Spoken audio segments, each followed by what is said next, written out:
So I reached out to a good friend of mine in the States who is in the tech world and also was a lawyer. And I said to him, listen, I have an idea. I want to build something, but I don't know where to start. And he kind of looked at me and he was like, okay, go to Python and all these different types of platforms and go do it. And I think he was kind of sort of entertaining me, so to speak, right? And so when I went in and started looking into a platform that would work for me, I found one. And then when I decided to really get into it and start building, I realized it wouldn't do what I wanted it to do. So I had to manipulate it. Well, how do I do that? Well, then I had to learn encoding.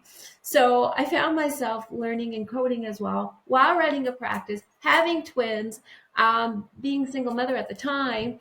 And it was like long hours, late nights, but you know what? It was just a drive inside of me that I'm onto something. I can do this.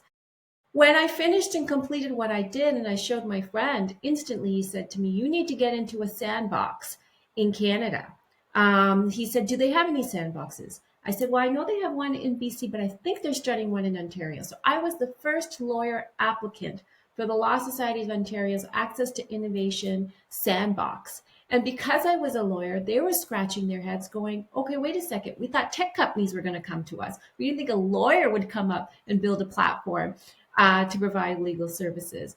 And I said to him, well, here I am. How do we collaborate? How do we do this together? How do we innovate in our own industry? Let's innovate internally. Let's use us lawyers, motivate us. Let's work together to collaborate to do this. So it was a long journey with them, and I think there was a lot of vetting process that had to happen, which was great because I took it as more as, you know what, you're helping me create a quality product that's going to go out there to the public, and that's important.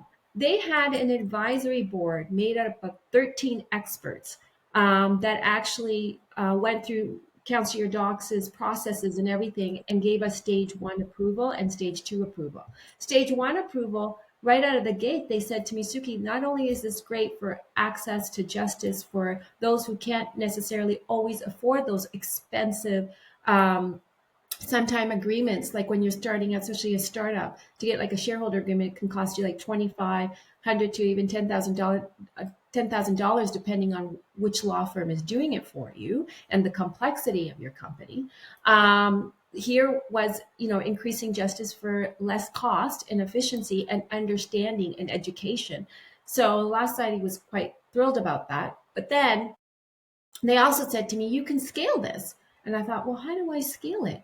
And then that aha moment came where it was like, oh, I can not only help existing, senior lawyers to do things efficiently, but also train junior lawyers in critical thinking that you usually get over time of practice and experience, but, sort of give them that from that transition from law school into the practice of law, and to be able to still create enforceable, binding contracts. So I think that was Councillor Doc's journey, and then it was like, okay, well, I think I need to create a separate company for this. So I found myself in the startup world myself, and it's been quite the journey. Clients not only relate to me now because they understand that even when I do give them legal advice, I understand the entrepreneurial journey and the growing pains that go along with it because I'm walking the walk myself now. So it's been quite the journey.